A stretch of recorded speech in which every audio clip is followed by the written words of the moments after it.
വരണം ട്ടോ, മറക്കണ്ട. അയാളെ നോക്കിക്കൊണ്ടു നിൽക്കുകയായിരുന്ന ദേവകി തലയാട്ടി. വിജയൻ മേനോൻ നടന്നു പോയിട്ടും ദേവകി കുറച്ചു നേരം അനങ്ങാതെ നിന്നു. ദേവൂട്ടി എന്ന് അവളുടെ അച്ഛൻ മാത്രമേ വിളിക്കാറുള്ളൂ. അമ്മയും ഇവിടുത്തെ അമ്രാളും ദേവകിയെന്നു തന്നെയാണ് വിളിക്കാറ്. ഭർത്താവ് ദേവിയെന്നും. ദേവൂട്ടി എന്ന വിളിയിൽ വല്ലാത്തൊരടുപ്പമുണ്ട്. അത് മരിച്ചുപോയ അച്ഛനെ ഓർമ്മിപ്പിക്കുന്നു. കുടി വല്ലാതെ ഏറുന്നതിനു മുൻപ് അച്ഛൻ വൈകുന്നേരം വന്നാൽ അവളെ മടിയിലിരുത്തി മിഠായി തരാറുണ്ട്. വിയർപ്പിന്റെയും കള്ളിന്റെയും മണവുമേറ്റ് അവൾ അച്ഛൻ്റെ മടിയിലിരിക്കും. അച്ഛൻ വരുമ്പോൾ കൊണ്ടുവന്ന മണിക്കടല മുൻപിലുള്ളത് അവളും വാരിത്തിന്നും. കള്ളിന്റെയും വിയർപ്പിന്റെയും മണത്തിനിടയിൽ പകൽ മുഴുവൻ വയലിൽ ഉഴുതതിന്റെ ബാക്കിപത്രമായ ചെളിഗന്ധം അവൾ അച്ഛൻ്റെ നെഞ്ചിൽ മുഖമമർത്തി ആസ്വദിക്കും.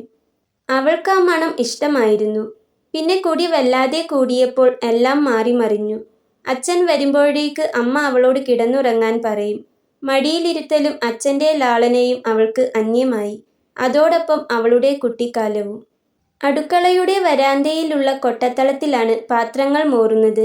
രാവിലെ വന്ന ഉടനെ ദേവകി അടുപ്പിൽ നിന്ന് ചാരമെടുത്ത് ഒരു പഴയ അലൂമിനിയം തട്ടിലാക്കും. കഴുകാനുള്ള പാത്രങ്ങൾ വടക്കോരത്ത് കൊണ്ടുവന്നു വെച്ച ശേഷം ചാണകമെടുത്ത് അടുപ്പ് മെഴുകുന്നു. ചാരത്തിനോടൊപ്പം കുളത്തിൽ നിന്ന് വാരിയെടുത്ത മണലും ചേർത്ത് അതുകൊണ്ടാണ് പാത്രം മോറുക. അത്യാവശ്യം ചായപാത്രവും കഞ്ഞി അടുപ്പത്താക്കാനുള്ള ചെമ്പും കഴുകിക്കഴിഞ്ഞാൽ അവൾ വിറകുപുരയിൽ നിന്ന് കുറ്റിച്ചൂലുമെടുത്ത് മുറ്റമടിക്കാൻ ഇറങ്ങുന്നു. പടിക്കൽ നിന്ന് തുടങ്ങി തെക്കേ മുറ്റത്തുകൂടെ അടിച്ചുവാരി പടിഞ്ഞാറു വഴി വടക്കോരത്തെത്തുമ്പോൾ അരമണിക്കൂറെങ്കിലും കഴിയും. മുറ്റമടിച്ചു കഴിഞ്ഞാൽ തിരിച്ചു വീണ്ടും വടക്കോരത്തെ വരാന്തയിലേക്കു പോയി പാറുവമ്മ അവൾക്കു വേണ്ടി വരാന്തയിൽ അടച്ചുവെച്ച ചായ എടുത്തു കുടിച്ച് പാത്രം മോറൽ തുടരുന്നു. അതിനിടയ്ക്ക് പാറുവമ്മ ആവശ്യപ്പെടുന്ന ചെറിയ പാത്രങ്ങളും കയിലുകളും കഴുകിക്കൊടുക്കും. അതും കഴിഞ്ഞാൽ അടുക്കളയുടെ മുക്കിൽ തിരുമ്പാൻ മാറ്റിവെച്ച തുണികൾ ഒരു ബക്കറ്റിലിട്ട് ഷെൽഫിൽ നിന്ന് സോപ്പെടുത്ത് മീതെ വെച്ച് ബക്കറ്റുമെടുത്ത് കുളത്തിലേക്ക് യാത്രയാകും. അമ്മയ്ക്ക് അസുഖമായി ജോലി നിർത്തിയതിനു ശേഷം കഴിഞ്ഞ 3.5 കൊല്ലമായി ചെയ്തു വരുന്ന ജോലിയാണ്. പ്രസവ സമയത്ത് 2 മാസം മാത്രമേ അത് മുടങ്ങിയിട്ടുള്ളൂ. രാവിലെ 4:30 മണിക്ക് എഴുന്നേറ്റ് കഞ്ഞിക്കലം അടുപ്പത്താക്കും. ഉറങ്ങുന്ന ഭർത്താവിനെയും അമ്മയെയും ശല്യം ചെയ്യാതെ മുറ്റമടിച്ചു വാരുന്നു. മുറ്റത്ത് ഓല കൊണ്ട് കെട്ടിയുണ്ടാക്കിയ കുളിമുറിയിൽ തലേന്നു കുടങ്ങളിൽ കോരി വെച്ച വെള്ളമെടുത്ത് കുളി. കുളിമുറി എന്ന് പറയുന്നത് മെടഞ്ഞ ഓല ചുറ്റും മറച്ച, നടുവിൽ നിന്ന് കുളിക്കാൻ 2 വെട്ടുകല്ലുകളും വെച്ച ഒരു സ്ഥലം മാത്രമാണ്. മേൽപ്പുരയൊന്നുമില്ല. പകൽ നേരത്ത് കുളിക്കുകയാണെങ്കിൽ തൊട്ടപ്പുറത്തുള്ള ഇടവഴിയിലൂടെ പോകുന്നവരുടെ നോട്ടം ഒഴിവാക്കാനായി ഒരു മുണ്ട് 2 മുളംകാലുകളിലായി വിരിച്ചിടും. രാവിലെ ധനുമാസത്തിലെ തണുത്ത കാറ്റ് വീശുമ്പോൾ വെള്ളത്തിന്റെ തണുപ്പ് ഇരട്ടിക്കും. എങ്ങനെയെങ്കിലും കുളി കഴിച്ച് അവൾ വീട്ടിൽ കയറി കഞ്ഞി വെന്തത് വാങ്ങിവെച്ച് ചായക്കുള്ള വെള്ളം അടുപ്പത്തു കയറ്റി ചമ്മന്തി അരക്കാൻ തുടങ്ങും. ചായയുണ്ടാക്കിയാൽ അവൾ ഭർത്താവിനെ വിളിക്കുന്നു. അത് കഴിഞ്ഞ് അമ്മയെയും. മോൾ ഉറക്കമായിരിക്കും. ഇതൊക്കെ എന്നും നടന്നുകൊണ്ടിരിക്കുന്ന കാര്യങ്ങളാണ്. ഇന്ന് അതെല്ലാം ഓർക്കാൻ എന്താണ് കാരണമെന്നവൾക്ക് മനസ്സിലായില്ല. അവളുടെ മനസ്സിൽ എന്തോ കടന്നുകൂടിയിട്ടുണ്ട്. പണി കഴിഞ്ഞ് പത്തായപ്പുര വൃത്തിയാക്കാൻ വരാൻ തമ്പ്രാൻ പറഞ്ഞതാണോ? അതവൾ മുൻപും ചെയ്യാറുള്ളതാണ്. പക്ഷേ ഇന്നു രാവിലെ അതിന് ഒരു പുതിയ അർത്ഥമുണ്ടാകുന്നുവെന്നവൾക്ക് തോന്നി. തമ്പ്രാനുമായി അങ്ങനെ നേരിട്ട് സംസാരിക്കാൻ അവസരം കിട്ടാറില്ല. അപൂർവം അവസരങ്ങളിൽ ഒറ്റ വാക്കിൽ ഉത്തരം പറഞ്ഞു പോകുകയാണ് പതിവ്. മിക്കവാറും പത്തായപ്പുര വൃത്തിയാക്കുന്നത് തമ്പ്രാൻ ഇല്ലാത്ത സമയത്തായിരിക്കും. തമ്പ്രാൻ ഉണ്ടെങ്കിൽ തന്നെ അവൾ അടിച്ചു വാരാൻ തുടങ്ങിയാൽ താഴോട്ടിറങ്ങി പോകുകയാണ് പതിവ്. വീട്ടിലേക്ക് കഞ്ഞി കുടിക്കാനോ അല്ലെങ്കിൽ പറമ്പിൽ ചാത്തയെക്കൊണ്ട് കിളപ്പിക്കാനോ വേണ്ടി. പത്തായപ്പുര ഇരുനില കെട്ടിടമാണ്. താഴെ 3 മുറികളുള്ളതിൽ കിഴക്കേ അറ്റത്തുള്ള മുറിയിൽ 2 വലിയ പത്തായങ്ങളുണ്ട്. അപ്പൂട്ടി അളന്നു തരുന്ന നെല്ല് ആ 2 പത്തായങ്ങളിലാണ് നിറയ്ക്കുക. നടുവിലെ മുറിയിൽ മരം കൊണ്ടുള്ള വലിയൊരു അറയാണ്. നിലത്തുനിന്ന് 2 അടി ഉയരത്തിൽ തെക്കേ ചുമരോട് ചേർന്ന് ഏകദേശം മുറിയുടെ പകുതിയോളം വലുപ്പത്തിലുള്ള ആ അറയിലാണ് ഓണക്കാലത്ത് കൊണ്ടുവരുന്ന പഴക്കുലകളും വെള്ളരിക്കയും സദ്യയ്ക്ക് മാത്രം ഉപയോഗിക്കുന്ന വലിയ പാത്രങ്ങളും ചരക്കുകളും സൂക്ഷിക്കുക. മുകളിൽ നടുവിലത്തെ മുറിയാണ് തമ്പ്രാൻ ഉപയോഗിക്കുന്നത്. മുകളിലേക്കുള്ള കോണി ഇടനാഴികയിൽ നിന്നാണ്. ഉമ്മറവും ഇടനാഴികയും മുകളിൽ നടുവിലത്തെ മുറിയും മാത്രമേ അടിച്ചു വാരാറുള്ളൂ. മറ്റു മുറികൾ വിശേഷ ദിവസങ്ങളിൽ മാത്രം വൃത്തിയാക്കും. അവൾ മുണ്ടിന്റെ അടിഭാഗമെടുത്ത് നനയാതിരിക്കാൻ എളിയിൽ തിരുകി കുളത്തിലേക്കിറങ്ങി. തുണികൾ ഓരോന്നായി എടുത്ത് കുളത്തിൽ മുക്കി കല്ലിന്മേൽ വെച്ച് സോപ്പ് തേക്കുമ്പോൾ അവളുടെ കാലിൽ പരൽമീനുകൾ വന്ന് കൊത്തുന്നുണ്ടായിരുന്നു. ഇക്കൊല്ലം തുലാവർഷം നന്നായി പെയ്തതു കാരണം കുളത്തിൽ നിറയെ വെള്ളമുണ്ട്. എന്താണാവോ ഇക്കൊല്ലം ഏത്തം വെച്ച് നന തുടങ്ങിയിട്ടില്ല. പറമ്പ് ഉണങ്ങിത്തുടങ്ങിയിരുന്നു. അവൾ തിരുമ്പിയ തുണികൾ ബക്കറ്റിലിട്ട് വടക്കേ മുറ്റത്തു കെട്ടിയ അയലിൽ തോരാനിട്ടു. അവിടെ നിന്ന് നോക്കിയപ്പോൾ തമ്പ്രാൻ കഞ്ഞികുടി കഴിഞ്ഞ് ഉമ്മറത്ത് വടക്കേ അറ്റത്തെ ഇരുത്തിമേൽ വെച്ച കിണ്ടിയിൽ നിന്ന് വെള്ളമെടുത്ത് കുലുക്കൊഴിഞ്ഞ് മുറ്റത്തേക്ക് നീട്ടിത്തുപ്പുന്നത് കണ്ടു. ഇനി തമ്പ്രാന് ഉമ്മറത്ത് ഒരു ഇരുത്തം പതിവുണ്ട്. ആ സമയത്താണ് ദേവകി പത്തായപ്പുര അടിച്ചു വാരാറ്. അവൾ വേഗം ബക്കറ്റെടുത്ത് വടക്കോറത്ത് കമിഴ്ത്തി വെച്ച് വിറകുപുരയിലേക്ക് ചൂലെടുക്കാൻ പോയി. പത്തായപ്പുര അടിച്ചു വാരി വരുമ്പോൾ വിറകുപുരേന്ന് 4-5 മടല് എടുത്തുകൊണ്ടരണം ദേവകി, പാറുവമ്മ വിളിച്ചു പറഞ്ഞു. ശരി മ്രാളെ. അവൾ നടന്നു. അടിച്ചു വാരിയ മുറ്റത്ത് മണലിൽ അവളുടെ കാലടികൾ പതിഞ്ഞു. ഇനി തിരിച്ചു വരുമ്പോഴാണ് അവൾ സ്വന്തം കാലടിപ്പാടുകൾ ശ്രദ്ധിക്കുക. അവൾക്ക് കണ്ടോറമ്പക്കാവിൽ താലപ്പൊലി സമയത്ത് ഭഗവതിയുടെ കളം വരച്ചത് ഓർമ്മ വരും. ആദ്യം മുകളിലെ മുറിയാണ് അടിച്ചു വാരുക. അതു കഴിഞ്ഞ് കോണിയുടെ ഓരോ പടിയായി അടിച്ച് താഴേക്കിറങ്ങി വരും. അവൾ ചൂലുമായി കോണി കയറുമ്പോൾ ആലോചിച്ചു, തമ്പ്രാൻ വരുമ്പോഴേക്കും മുകളിലെ മാറാല തട്ടി അടിച്ചുവാരൽ കഴിക്കണം. എന്തോ അവൾ അധീരയായിരുന്നു. അവൾ പേടിച്ചിരുന്നത് വിജയൻ മേനോനെയായിരുന്നില്ല, തന്നെയായിരുന്നു. കോണി കയറി മുകളിലെത്തിയപ്പോഴാണവൾ തിരിഞ്ഞു നോക്കിയത്. അവിടെ കോണിക്കു താഴെ അവളെ ഉറ്റുനോക്കിക്കൊണ്ട് തമ്പ്രാൻ നിന്നിരുന്നു. അവൾ പെട്ടെന്ന് മുണ്ടിൻ്റെ തല ഉയർത്തി എളിയിൽ തിരുകിയത് താഴ്ത്തിയിട്ടു. എത്ര നേരമായാവോ തമ്പ്രാൻ അവിടെ നിന്ന് നോക്കുന്നു. കുറച്ചു നേരമായി. അവൾ 4-ാമത്തെ പടി കയറുമ്പോഴേക്ക് അയാൾ കോണിച്ചുവട്ടിലെത്തിയിരുന്നു. അവിടുന്ന് അങ്ങോട്ട് നല്ല കാഴ്ചയായിരുന്നു. കോണിക്ക് മുൻപിൽ തന്നെ ജനൽ വെച്ച മൂത്താശാരിയുടെ ഭാവനയെ വിജയൻ മേനോൻ മനസ്സിൽ ശ്ലാഘിച്ചു. ജനൽ കിഴക്കേ അറ്റത്തുള്ള പുറം മുറിയിലേക്ക് തുറക്കുന്നതായിരുന്നുവെങ്കിലും ആ മുറിയുടെ ജനലുകളും തുറന്നിരുന്നതുകൊണ്ട് 8 മണി നേരത്തെ ഇളം വെയിൽ മറിച്ച് ഇരുണ്ടുകിടക്കുന്ന ഇടനാഴിക ദീപ്തമാക്കി. ആ വെളിച്ചത്തിൽ മുകളിലേക്കു കയറിപ്പോകുന്ന ചെറുപ്പക്കാരിയുടെ ഉരുണ്ട കാൽവണ്ണകളിലൂടെ മുകളിലേക്ക് നിറമുള്ള നഗ്നമായ തുടകളിലേക്ക് സഞ്ചരിക്കുന്ന കണ്ണുകളെ പിടിച്ചു നിർത്താൻ അയാൾക്കായില്ല. അയാൾ കോണി കയറാൻ തുടങ്ങി. തമ്പ്രാൻ വരുമ്പോഴേക്ക് ഇവിടെയൊക്കെ വൃത്തിയാക്കാമെന്ന് വിചാരിച്ചതാ.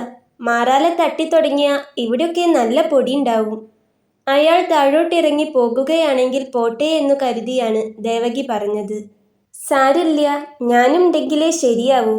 നീ പടിഞ്ഞാറേ മുറിയിന്ന് ആ സ്റ്റൂൾ എടുത്തുകൊണ്ടുവാ. ദേവകി ചൂൾ താഴെയിട്ട് അടുത്ത മുറിയിലേക്ക് പോയി സ്റ്റൂൾ എടുത്തുകൊണ്ടുവന്നു. അയാൾ അകത്തു കടന്നു.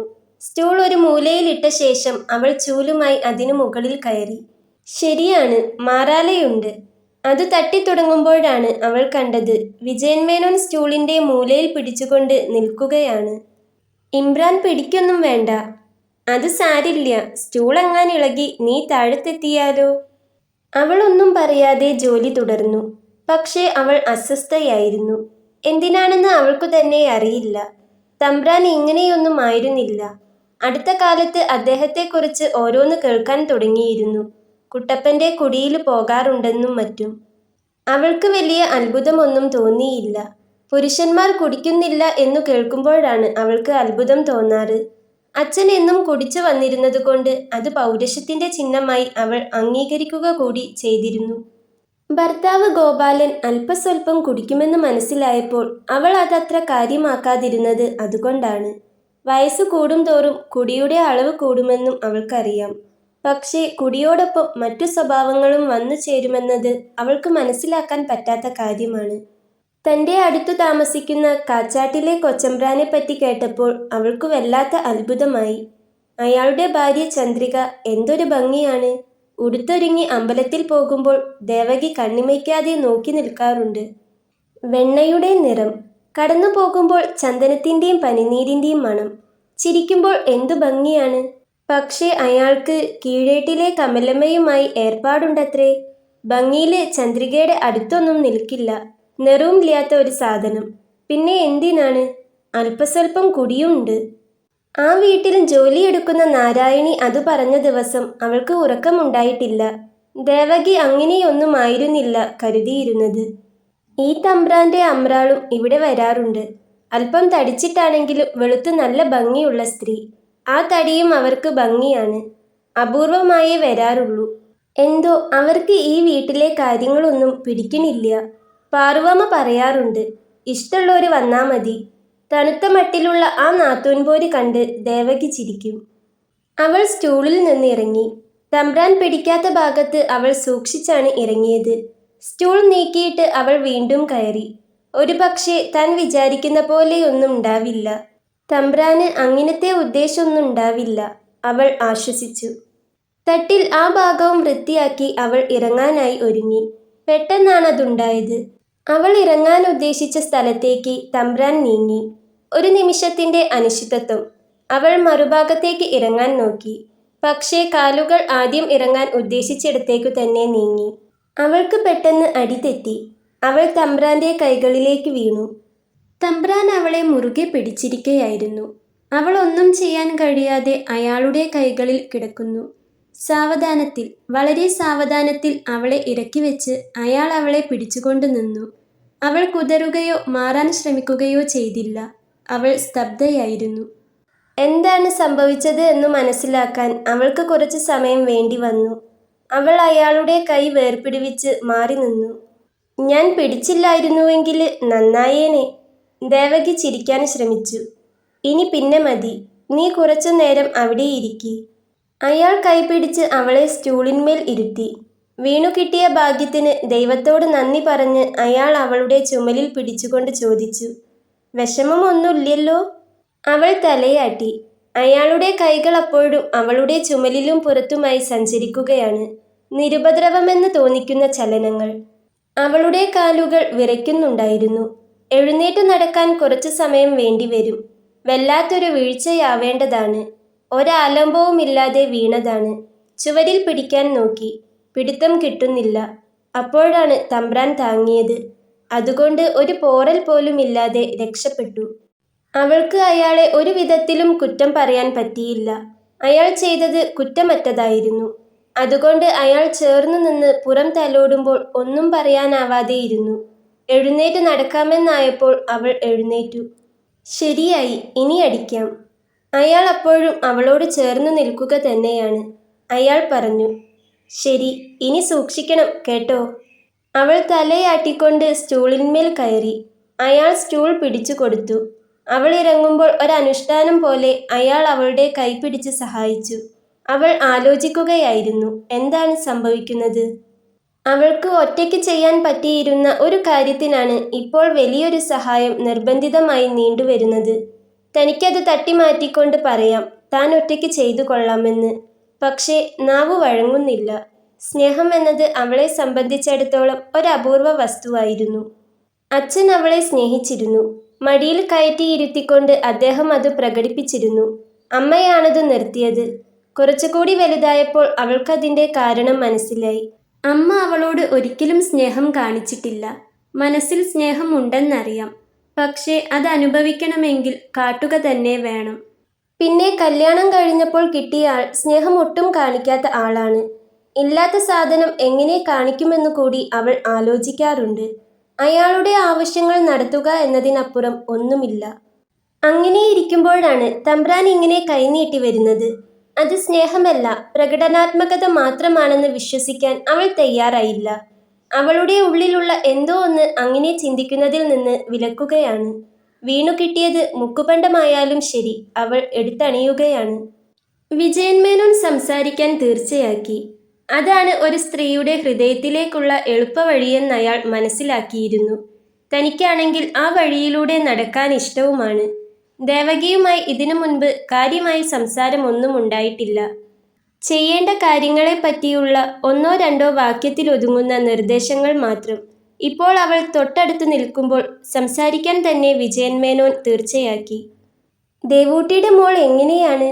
തടിയൊക്കെ ഉണ്ടോ? നിന്നെപ്പോലെയാണോ? അവളെ ഒരിക്കൽ കൂടി സ്റ്റൂളിൽ നിന്ന് ഇറങ്ങാൻ സഹായിച്ചുകൊണ്ട് അയാൾ ചോദിച്ചു. എന്നെപ്പോലെ തന്നെയാ, നെറുണ്ട്, തടിയുണ്ട്. അവൾ എങ്ങനെ സംസാരിക്കാനൊക്കെ തുടങ്ങിയോ? എന്തൊക്കെയോ പറയുന്നുണ്ട്. പെൺകുട്ടിയോള് വേഗം സംസാരിക്കാൻ തുടങ്ങും. ഇപ്പോൾ വീട്ടിൻ്റെ ഉള്ളിലൊക്കെ ഓടി നടക്കുന്നുണ്ട്. അതെയോ? അവൾക്ക് പണ്ടങ്ങളൊക്കെ പണിത് കൊടുക്കണുണ്ടോ ഗോപാലൻ? ഇല്ലമ്പ്ര, അയാൾക്ക് അതിനെവിടെയാ പണം? പോരാത്തതിന് കുടിയുണ്ട്. ഒരു മാല അമ്മ വാങ്ങിക്കൊടുത്തതുണ്ട്. ഒരരഞ്ഞാണം വാങ്ങണമെന്ന് ഞാൻ കുറേയായി പറയണു. അതിനൊന്നും യോഗല്യാന്ന് തോന്നുന്നു. പറഞ്ഞപ്പോഴാണവൾ ഓർത്തത്. വേണ്ടിയിരുന്നില്ല. ഭർത്താവിൻ്റെ കുടിയെപ്പറ്റി പറഞ്ഞുവെന്നതല്ല. അതു പറഞ്ഞത് കുടി പുതുതായി ശീലമാക്കിയ ഒരാളോടാണെന്നത് അവളെ വിഷമിപ്പിച്ചു. അത് ഓർമ്മ വന്നപ്പോൾ അവൾ കൂട്ടിച്ചേർത്തു. അല്ലെങ്കിൽ ഇപ്പോൾ കുടിക്കാത്തോര് ആരാ ഉള്ളത്? പക്ഷേ വീട്ടിലത്തെ കാര്യവും നോക്കണ്ടേ? എന്നാന്നെൻ്റെ മോളുടെ പിറന്നാള്? ഈ മീനമാസം 2-ാം തീയതി. ആ, ഇനിയുണ്ടല്ലോ ഒരു മാസത്തിലധികം. അതിനിടയിൽ ഞാനൊരു അരഞ്ഞാണം വാങ്ങിത്തരാം നിന്റെ മോക്ക്. പോരെ? അവൾ വിശ്വാസമാവാത്ത പോലെ അയാളെ നോക്കി. ചില്ലറ കാര്യമല്ല ഒരരഞ്ഞാൺ കിട്ടുക എന്നത്. അവൾ വളരെയധികം മോഹിച്ച ഒരു വസ്തുവാണത്. അവൾക്ക് പെട്ടെന്ന് സങ്കടമായി. കണ്ണിൽ നിറഞ്ഞ വെള്ളം അവൾ മുണ്ടിൻ്റെ കോന്തല കൊണ്ട് തുടച്ചു. നീ എന്തിനാ അതിന് കരയണത്? ഞാൻ അടുത്ത ആഴ്ച തന്നെ അത് പണിയിപ്പിച്ച് കൊണ്ടുവരാം. പോരെ? അവൾ തലയാട്ടി. നന്ദിപൂർവ്വം അയാളെ നോക്കി. അയാൾ അവളുടെ അരക്കെട്ടിലൂടെ കൈയിട്ട് അവളെ അടുപ്പിച്ചു. അവൾ എതിർപ്പൊന്നും കൂടാതെ അയാളോട് ചേർന്നു നിന്നു. അയാൾ തഴുകുകയായിരുന്നു. അവളുടെ പുറത്ത്, താഴെ ഉയർന്ന ചന്തിമേലൊക്കെ അയാളുടെ കൈകൾ സഞ്ചരിച്ചു. അതിനുമപ്പുറത്ത് പോകാൻ അയാൾ തൽക്കാലം തയ്യാറായിരുന്നില്ല. അയാൾ നിൽക്കുന്നത് സ്നേഹം പ്രതീക്ഷിച്ച് കഴിയുന്ന ഒരു ചെറുപ്പക്കാരിയുടെ അടുത്താണ്. അവൾക്ക് വേണ്ടത് കാമത്തിൻ്റെ പരുക്കൻ കാറ്റല്ല, സ്നേഹത്തിൻ്റെ, വാത്സല്യത്തിൻ്റെ സുഗന്ധമുള്ള ഇളം വായുസ്പർശമാണ്. സ്വന്തം മാനസാന്തരത്തിൽ അയാൾ അത്ഭുതപ്പെട്ടു. ഏതാനും നിമിഷം മുൻപ് വരെ അയാൾ സ്വപ്നം കണ്ടിരുന്നത് എതിർപ്പ് വകവയ്ക്കാതെ തന്നെ കിടക്കയിൽ കിടത്തി ബലാത്കാരമായി അവളെ പ്രാപിക്കുന്നതാണ്. ഇപ്പോൾ അവൾ എതിർപ്പുകളില്ലാതെ കരവലയത്തിൽ നിൽക്കുമ്പോൾ അയാളുടെ ഹൃദയം അവളോടുള്ള സ്നേഹം കൊണ്ട് നിറയുകയാണ്. അയാൾക്ക് അവളെ വേണം. പക്ഷേ സാവധാനത്തിൽ. നീണ്ടു നിൽക്കുന്ന ഒരു ബന്ധമായി അവൾ വേണമെന്ന് തോന്നിയപ്പോൾ അയാൾ അവളുടെ നെറുകയിൽ ചുംബിച്ചു. ഞാൻ ജോലി തീർക്കട്ടെ? അയാളുടെ കൈകളിൽ നിന്ന് പതുക്കെ മാറിക്കൊണ്ട് അവൾ പറഞ്ഞു. ഇനി മാറാല തട്ടലൊക്കെ നാളെ മതി. ഇന്ന് അടിച്ചുവാരി തുടച്ചാ മതി. അവൾ തലയാട്ടി. നാളെ വരണം, ഞാൻ ഉണ്ടാവും ഇവിടെ. അവൾ തലയാട്ടിക്കൊണ്ട് അടിച്ചു വാരാൻ തുടങ്ങി. അയാൾ കട്ടിലിൻ്റെ തലയ്ക്കൽ തലയിണ വെച്ച് ചാരിയിരുന്ന് ദേവകി ചൂലുകൊണ്ട് നിലത്ത് അടിച്ചു വാരുന്നത് നോക്കി. അവളുടെ ഉരുണ്ട കൈകൾ ഈർക്കിൾ ചൂലിൻ്റെ കട മുറുകെ പിടിച്ചിരുന്നത് കാമവികാരമുണർത്തുന്നതായിരുന്നു. അടിച്ചുവാരി ചൂൽ ഇടനാഴികയിൽ വെച്ച് അടുത്ത മുറിയിൽ സൂക്ഷിച്ച ഇരുമ്പ് തൊട്ടിയും തുടയ്ക്കാനുള്ള തുണിയും എടുത്തു. ഓവുമുറിയിൽ നിന്ന് വെള്ളമെടുത്ത് അവൾ മുറിയിലേക്ക് കടന്നു. തമ്പ്രാൻ നോക്കുന്നുണ്ടെന്ന് അറിയാമായിരുന്നെങ്കിലും അവൾക്ക് വിഷമമൊന്നും ഉണ്ടായില്ല. മുറി മുഴുവൻ തുടച്ച് ബക്കറ്റുമെടുത്ത് അവൾ പുറത്തു കടന്നു. ദേവൂട്ടി, തമ്പ്രാൻ അവളെ വിളിച്ചു. എന്തോ? ഇവിടെ വരൂ, ഒരു മിനിറ്റ്. വിജയൻ മേനോൻ കട്ടിലിൽ നിന്നിറങ്ങി. അവൾ അടുത്തു ചെന്നു. ഞാൻ പോട്ടെ, അമ്രാള് കുറച്ച് മടല് കൊണ്ടു ചെല്ലാൻ പറഞ്ഞിട്ടുണ്ട്. വൈകിയാൽ എവിടെയായിരുന്നൂന്ന് ചോദിക്കും. അയാൾ അവളെ അമർത്തി കെട്ടിപ്പിടിച്ച് കവിളിൽ ഉമ്മ വെച്ചു. ശരി, പൊയ്ക്കോ. ഇന്നിനി ഇടനാഴിയും ഒന്നും തുടയ്ക്കാൻ നിൽക്കണ്ട. നാളെയാവാം. താഴെ ഉമ്മറം മാത്രം അടിച്ചു വാരിയാ മതി. നാളെ വരണം കേട്ടോ? ശരി ഇമ്രാനെ. അവൾ ബക്കറ്റെടുത്ത് ഓവുമുറിയിൽ കൊണ്ടുപോയി കഴുകി കമഴ്ത്തി വെച്ചു. ചൂലെടുത്ത് കോണിയിറങ്ങി താഴേക്ക് പോയി. ഇറങ്ങുന്നതിനനുസരിച്ച് അവൾ കോണി ഓരോ പടിയായി അടിച്ചു വാരി. വിജയൻ മേനോൻ ഇടനാഴികയിൽ വാതിലിനടുത്ത് വന്നു നിന്ന് ദേവകി ഇറങ്ങുന്നത് നോക്കി. അവൾ മുഖമുയർത്താതെ അടിച്ചു വാരിക്കൊണ്ട് ഇറങ്ങുകയാണ്. തല മുഴുവൻ കോണിക്കൂട്ടിൽ മറിയുന്നതിനു മുൻപ് അവൾ മുഖമുയർത്തി അയാളെ നോക്കി ചിരിച്ചു. താൻ 40-ാം വയസ്സിൽ കാമുകനായി എന്ന് അത്ഭുതത്തോടെ വിജയൻ മേനോൻ മനസ്സിലാക്കി. തിരിച്ച് കട്ടിലിന്മേൽ വന്നിരുന്നപ്പോൾ അയാൾ ആലോചിച്ചത് എങ്ങനെ ഇങ്ങനെയൊക്കെ വന്നുപെട്ടു എന്നായിരുന്നു. ഇതൊന്നുമായിരുന്നില്ല അയാളുടെ മനസ്സിലുണ്ടായിരുന്നത്. രാവിലെ പടിക്കൽ വെച്ചു കണ്ടപ്പോൾ അവളുടെ നിറഞ്ഞ ദേഹം അയാളെ വല്ലാതെ ഇളക്കി മറിച്ചു. എങ്ങനെയെങ്കിലും ഒരു നേരമെങ്കിലും അവളെ കയ്യിൽ കിട്ടണമെന്ന് ആഗ്രഹിച്ചു. പത്തായപ്പുരയിലേക്ക് വരാനും പറഞ്ഞു. അവൾക്ക് സമ്മതമാവില്ലെന്നും അല്പം ബലം പ്രയോഗിക്കേണ്ടി വരുമെന്നും കരുതി. അതിൻ്റെ ഭവിഷ്യത്തുകളെപ്പറ്റിയൊന്നും ചിന്തിച്ചില്ല. അങ്ങനെയൊന്നുമല്ല പക്ഷേ ഉണ്ടായത്. സ്നേഹത്തിനു വേണ്ടി ഇപ്പോൾ അവൾ അയാളുടെ മേൽ ചായുകയാണ്. താനും കാമത്തിൻ്റെ വഴി വിട്ട് അവളോടുള്ള സ്നേഹത്തെപ്പറ്റി ആലോചിക്കുന്നു. ഇന്നു തന്നെ തട്ടാൻ ദാമോദരനെ കാണണമെന്നും ദേവകിയുടെ കുട്ടിക്കുള്ള അരഞ്ഞാൺ ഉണ്ടാക്കാൻ പറയണമെന്നും അയാൾ തീർച്ചയാക്കി. അയാൾ വേഷ്ടിയെടുത്ത് തോളത്തിട്ട് താഴേക്കിറങ്ങി. അടിച്ചുവാരിയ മുറ്റത്ത് തൻ്റെയും ദേവകിയുടെയും കാലടികൾ ചേർന്ന് പതിഞ്ഞു കിടക്കുന്നു. അവളുടെ കാലടികൾ എത്ര ചെറുതാണ്! പൂമുഖത്ത് കയറുമ്പോൾ എണ്ണക്കാരൻ ഖാദറിനെ കണ്ടു. അയാൾ എണ്ണട്ടിന്നും ഇറക്കി വെച്ച് തലയിലെ തുണിത്തരിക എടുത്തു നിവർത്തി കുടഞ്ഞ് മൊട്ടത്തലയിലെയും മുഖത്തെയും വിയർപ്പ് തുടയ്ക്കുകയാണ്.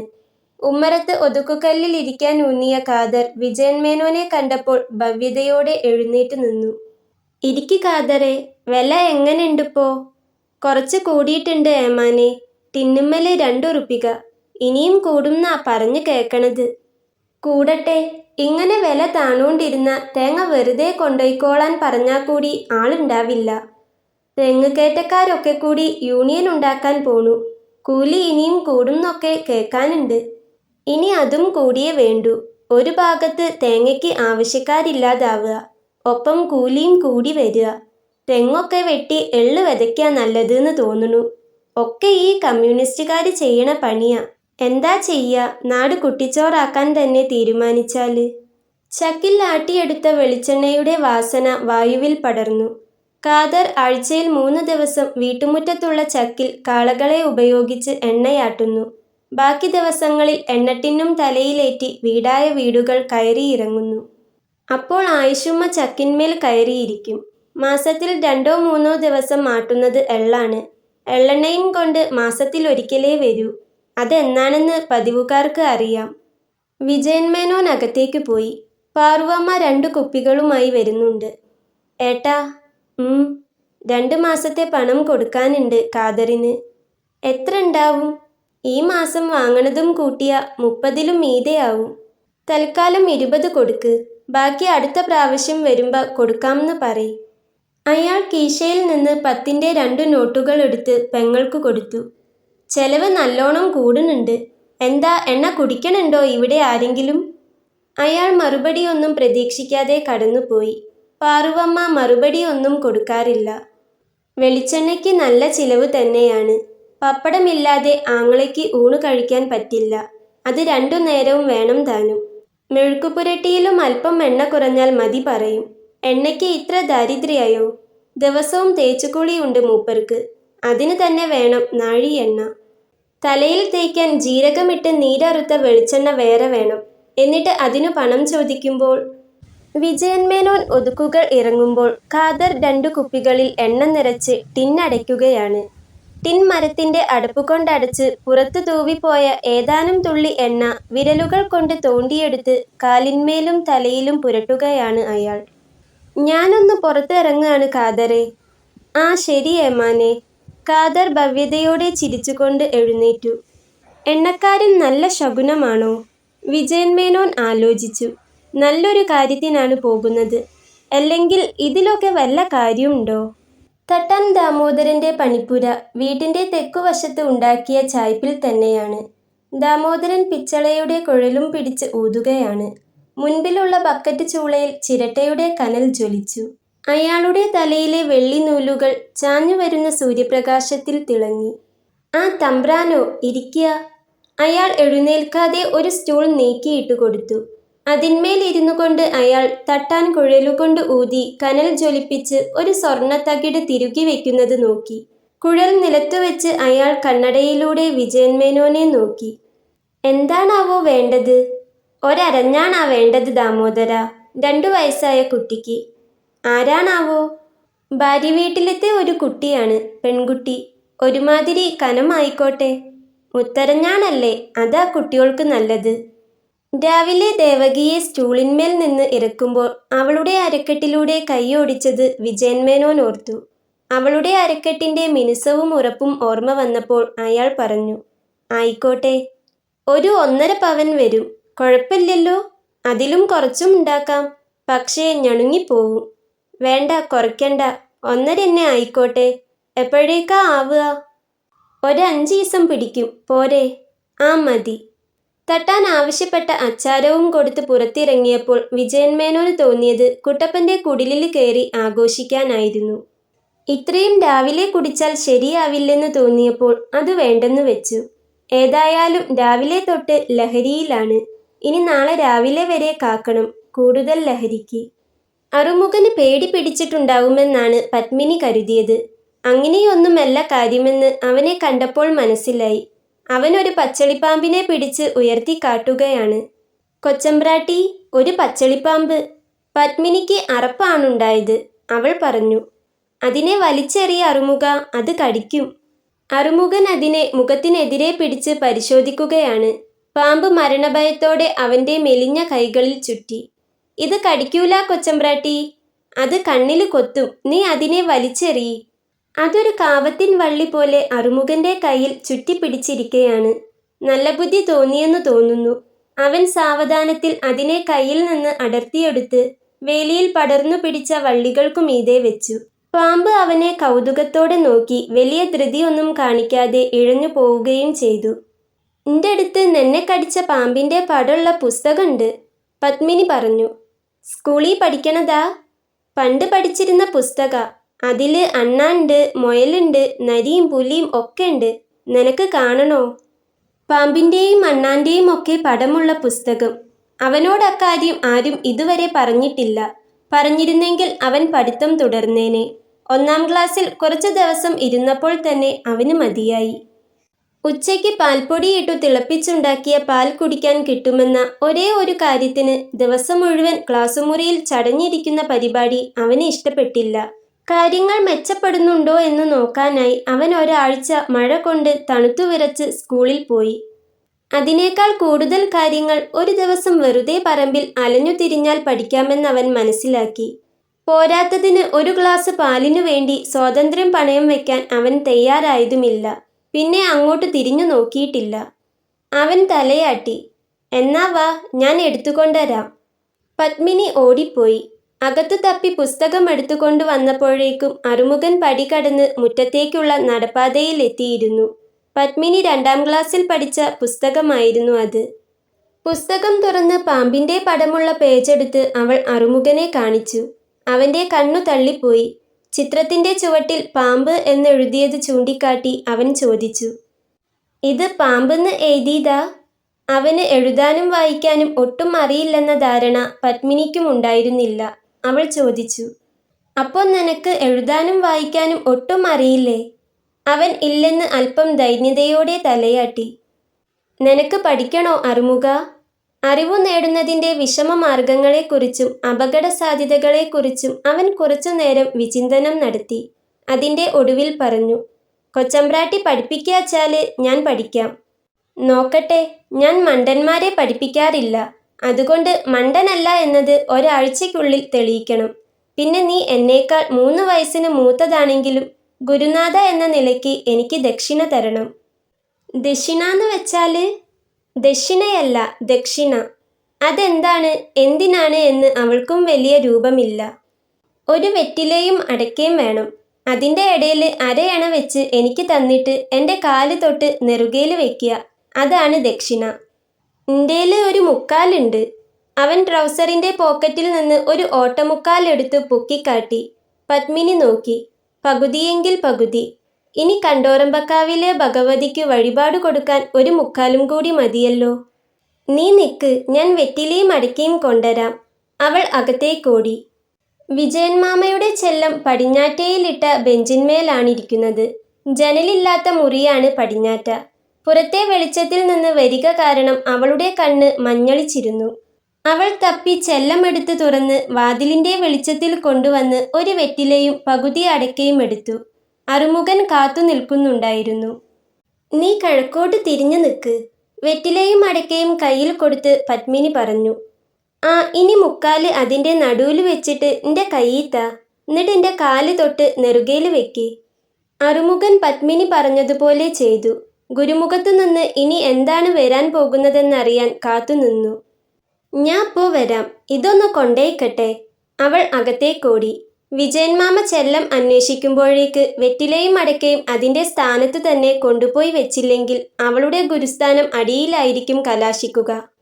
ആ ഓട്ടമുക്കാൽ അവൾ അവളുടെ സഞ്ചിയിൽ നിക്ഷേപിച്ചു. അവൾ തിരിച്ചു ചെന്നപ്പോൾ അറുമുഖൻ നിലത്തു കുമ്പിട്ടിരുന്ന് മണ്ണിൽ എഴുതുകയാണ്. എഴുത്തു നിർത്തി അവൻ അവളെ നോക്കി ചിരിച്ചു. ചൂലിൻ്റെ പാട് മാഞ്ഞിട്ടില്ലാത്ത മണലിൽ അവൻ എഴുതിയിരിക്കുന്നു. പാമ്പ്. പാമ്പിനെപ്പോലെ അല്പം ഇഴയുന്നുണ്ടെങ്കിലും അക്ഷരങ്ങളെല്ലാം ശരിയാണ്. അറുമുഖൻ അവന് ഇഷ്ടമുള്ള ജന്തുവിൻ്റെ പേരെഴുതി ഹരിശ്രീ കുറിച്ചിരിക്കയാണ്. ദേവകി തുണി തിരുമ്പി തോരാനിട്ടു. വിറകുപുരയിൽ നിന്ന് മടൽ കഷ്ണങ്ങൾ കൊണ്ടുവന്ന് വീതനപ്പുറത്ത് അടുപ്പിൻ്റെ ചൂടേൽക്കുന്നിടത്ത് വെച്ചു. അമ്രാളെ, ഞാൻ പത്തായപ്പുരയിൽ അടിച്ചു വാരാൻ പോവാണ്. ദേവകി, നീ ആ ചൂലൊന്ന് തട്ടിൻ്റെ മോളിലൊക്കെ ഓടിക്ക്. നിറയെ മാറാലിയാണ്. ഇടയ്ക്കൊക്കെ മോളിലും കണ്ണു പോണം. അടിക്കാം മ്രാളെ. മനസ്സിൽ ചിരിച്ചുകൊണ്ട് ദേവകി പറഞ്ഞു. അവൾക്ക് പത്തായപ്പുരയിലെത്താൻ ധൃതിയായിരിക്കുന്നു. മോൾക്കുള്ള അരഞ്ഞാണം തട്ടാനെ ഏൽപ്പിച്ചുവോ എന്നറിയണം. ദേവകി, നീ പോമ്പ പത്മിനിയോട് വന്ന് കഞ്ഞി കുടിക്കാൻ പറയ്. സ്കൂളില്ലെങ്കിൽ പിന്നെ ഓൾക്ക് കഞ്ഞിയും വേണ്ട ഊണും വേണ്ട. ആ മ്രാളെ. പത്മിനി പടിക്കൽ ആ ചെറുമച്ചക്കനുമായി സംസാരിച്ചു നിൽക്കുന്നത് ദേവകി തുണി തോരാനിടുമ്പോൾ കണ്ടിരുന്നു. അവൾ വിറകുപുരയിൽ നിന്ന് ചൂലെടുത്ത് കിഴക്കേ മുറ്റത്തേക്ക് നടന്നു. പത്മിനി പടിക്കൽ തന്നെയായിരുന്നു. അവൾ വിളിച്ചു പറഞ്ഞു. പത്മിനി മോളെ, അമ്മ കഞ്ഞി കുടിക്കാൻ വിളിക്കണ്. പത്മിനി ഒന്ന് തിരിഞ്ഞു നോക്കി. വീണ്ടും അറുമുഖനെ അക്ഷരം പഠിപ്പിക്കുന്നതിൽ വ്യാപൃതയായി. പത്തായപ്പുരയുടെ കോണി കയറുമ്പോൾ അവളുടെ ഹൃദയം ശക്തിയായി മിടിച്ചു. തമ്പ്രാൻ ഇന്ന് എന്താണാവോ പറയുക? അവളുടെ കാലടി ശബ്ദം കേട്ടിട്ടാവണം തമ്പ്രാൻ വിളിച്ചു പറഞ്ഞു. ദേവൂട്ടി, ഇവിടെ വരൂ. അവൾ ചൂലുമായി മുറിയിലേക്ക് കടന്നു. തമ്പ്രാൻ കട്ടിലിൻ്റെ തലപ്പത്ത് തലയിണ ചാരി വെച്ച് കാലും നീട്ടി ഇരിക്കയാണ്. നിന്റെ മോൾക്കുള്ള അരഞ്ഞാണുണ്ടാക്കാൻ ദാമോദരനോട് പറഞ്ഞിട്ടുണ്ട്. ദേവകിയുടെ മുഖം വികസിക്കുന്നത് നോക്കി വിജയൻ മേനോൻ പറഞ്ഞു. നീ ആ ചൂല് നിലത്തിട്ട് ഇങ്ങോട്ട് വാ. ദേവകി ചൂൽ ചുമരരികിൽ കൊണ്ടുപോയി വെച്ചു കട്ടിലിനടുത്തു ചെന്നു. ഇവിടെ ഇരിക്കി. അല്പം നീങ്ങിക്കിടന്ന് കിടക്കയിൽ സ്ഥലമുണ്ടാക്കി അയാൾ പറഞ്ഞു. ദേവകി സംശയിച്ചു. വേണ്ടമ്ര, ഞാൻ ഇവിടെ നിന്നോളാം. ഞാൻ പറയണത് കേക്ക്. എന്താ ഇവിടെ എൻ്റെ അടുത്ത് ഇരുന്നാൽ? ദേവകിയുടെ കൈ പിടിച്ചുകൊണ്ട് വിജയൻ മേനോൻ പറഞ്ഞു. അവൾ സംശയിച്ചുകൊണ്ട് കട്ടിലിൻ്റെ അറ്റത്ത് ഇരുന്നു. തമ്പ്രാൻ കെട്ടിപ്പിടിക്കുന്നതും ഉമ്മ വയ്ക്കുന്നതും ഒക്കെ ശരി. പക്ഷേ ഒപ്പം ഇരിക്കുക എന്നത് ശരിയാണോ? എത്ര വലിയ ആൾ! മുത്തരഞ്ഞാണാണ് ഉണ്ടാക്കാൻ പറഞ്ഞിട്ടുള്ളത്.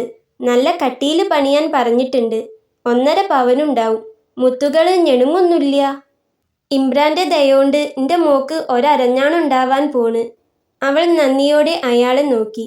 അയാൾ കൈനീട്ടി അവളെ അടുപ്പിച്ചു. അങ്ങനെയൊന്നും വിചാരിക്കണ്ട. നിനക്ക് എന്താ വേണ്ടത് വെച്ചാൽ എന്നോട് പറഞ്ഞാൽ മതി. അവൾ അയാളുടെ കൈകളിലായി. അവളിപ്പോൾ ഇരിക്കുകയല്ല, അയാളോട് ചേർന്ന് പാതി കിടക്കുകയാണ്. അയാൾ അവളുടെ ഇടത്തെ തുടകൾ പിടിച്ച് കിടക്കയിലേക്കു കയറ്റി. അയാളുടെ ചുണ്ടുകൾ അവളുടെ ചുണ്ടുകൾ ആർത്തിയോടെ പരതി. ദേവകി കണ്ണടച്ചു കിടക്കുകയാണ്. തനിക്ക് എന്തൊക്കെയോ സംഭവിക്കുന്നു. എന്താണെന്ന് വ്യക്തമല്ല. പക്ഷേ അവൾക്കത് ഇഷ്ടമാകുന്നുണ്ട്. ബ്ലൗസിൻ്റെ കുടുക്കുകൾ അഴിക്കുന്ന വിരലുകൾ തടയാൻ അവൾ ആഗ്രഹിച്ചു. പക്ഷേ കഴിയുന്നില്ല.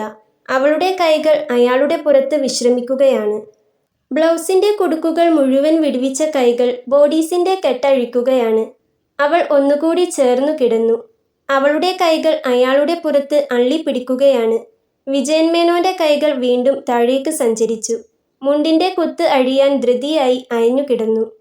മുറ്റത്ത് ക്ലാസ് നടക്കുകയായിരുന്നു. അറുമുഖൻ നല്ല വിദ്യാർത്ഥിയാണെന്ന് പത്മിനി കണ്ടു. പാമ്പ്, തത്ത, മൈന. അറുമുഖന്റെ പദസമ്പത്ത് വർദ്ധിച്ചു വരുംതോറും അവൾക്ക് ഉത്സാഹം കയറി. ഇക്കണക്കിന് പോയാൽ നാട്ടിലുള്ള സകല മൃഗങ്ങളെയും അക്ഷരങ്ങളുടെ കൂട്ടിലാക്കി അടയ്ക്കാൻ അവന് ഏതാനും ദിവസങ്ങളെ വേണ്ടിവരൂ. അറമുഖ! നീലിയുടെ ശബ്ദം വേലിക്കൽ നിന്ന് കേട്ടു. നിന്റെ അമ്മ വിളിക്കുന്നുണ്ട് അറുമുഖ. ഇനി ബാക്കി പിന്നെ മതി. ഹോംവർക്ക് ചെയ്യാൻ വേണ്ടി പുസ്തകം അറുമുഖനെ ഏൽപ്പിച്ച ശേഷം പത്മിനി അടുക്കളയിലേക്കോടി. കഞ്ഞി കുടിക്കുമ്പോൾ അവൾ പറഞ്ഞു. അമ്മേ, എനിക്കൊരു മുക്കാല് തരണം. എന്തിനാ? ഭഗവതിക്ക് വഴിപാട് നേർന്നിട്ടില്ലേ? അരയണ. ഒരു മുക്കാല് കിട്ടിയിട്ടുണ്ട്.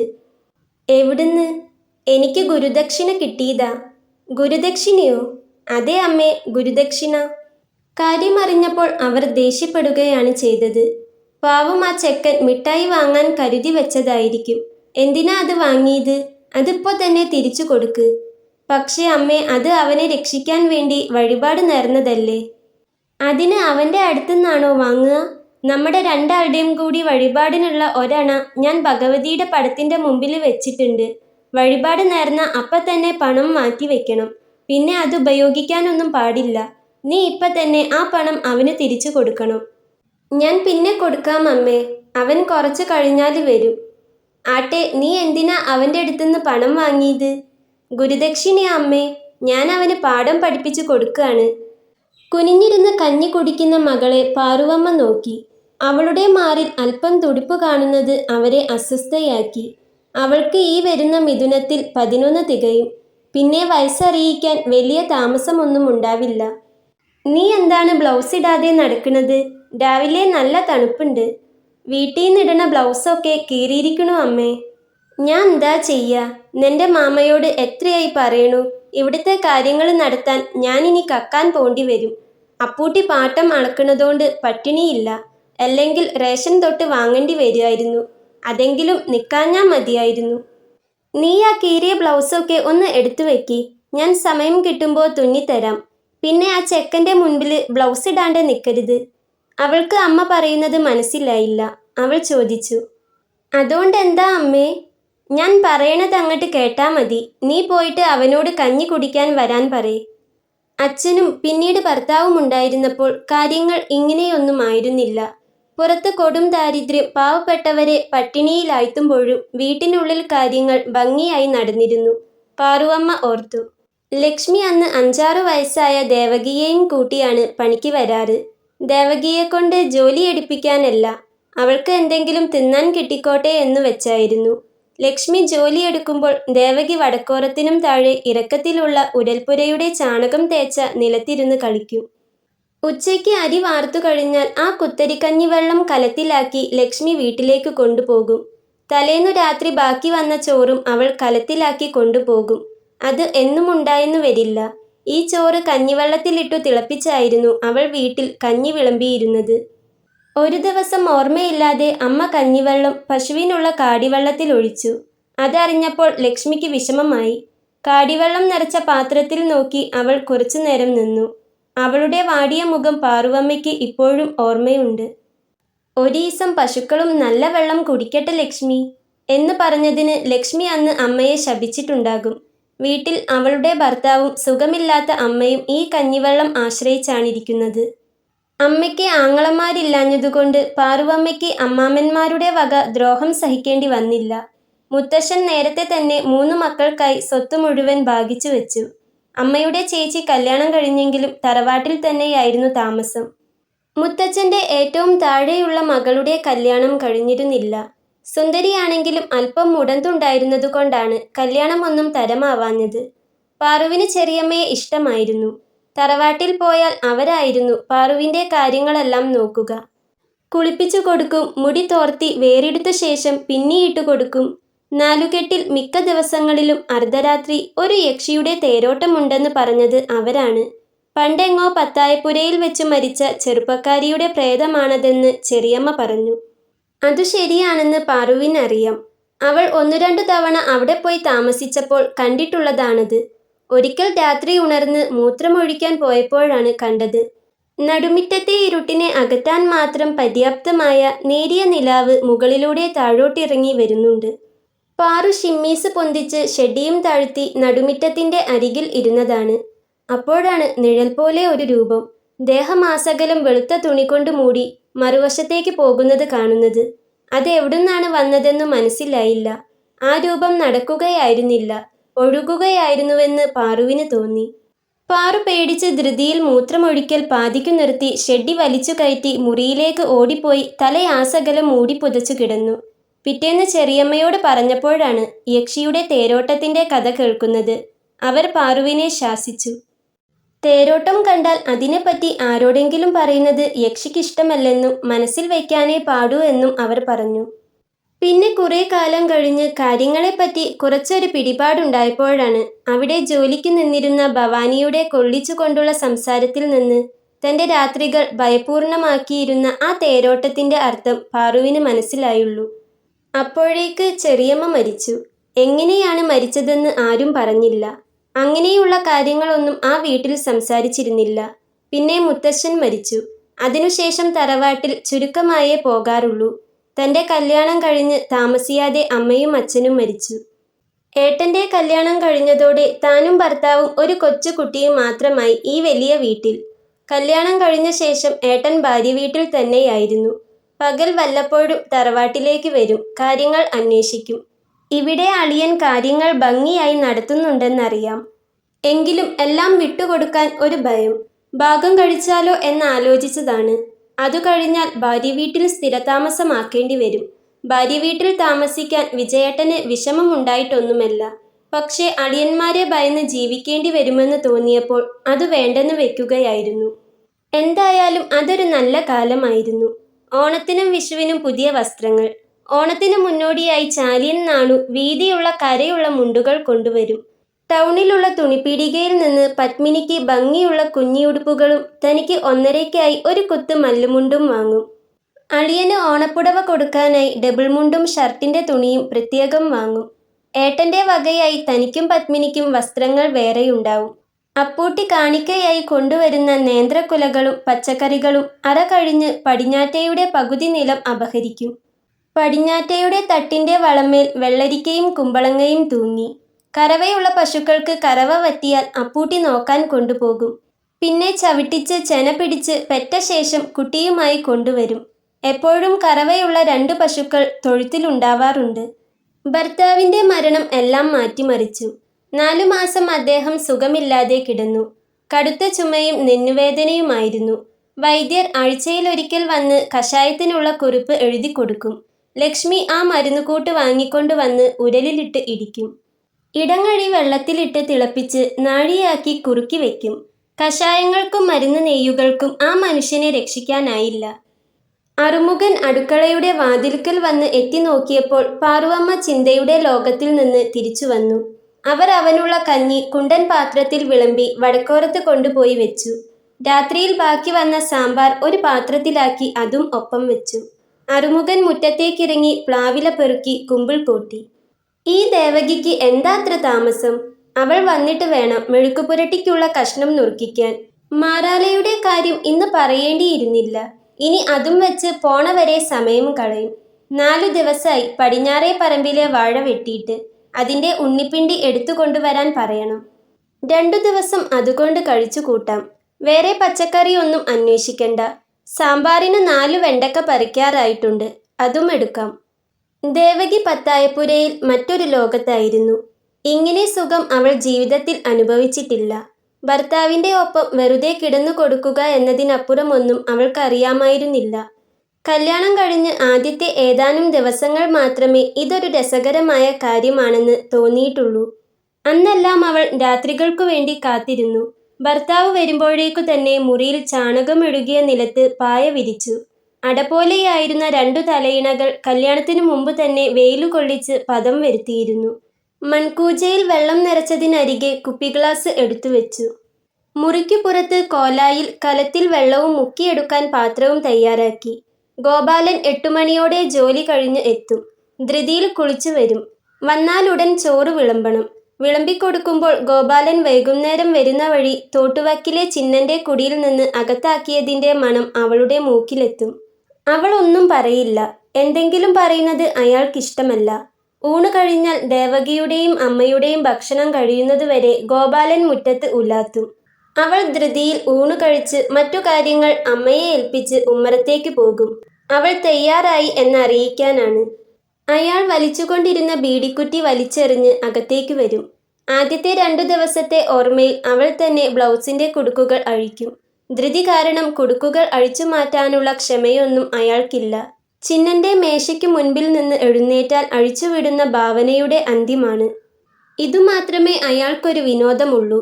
വെട്ടുകല്ല് കാലുകൾക്കിടയിൽ താങ്ങി നിർത്തി കൽമഴുകൊണ്ട് ചെത്തി ആകൃതിപ്പെടുത്തുമ്പോൾ ദേവകിയുടെ ഭംഗിയുള്ള തുടകളെപ്പറ്റി അയാൾ ആലോചിക്കാറില്ല.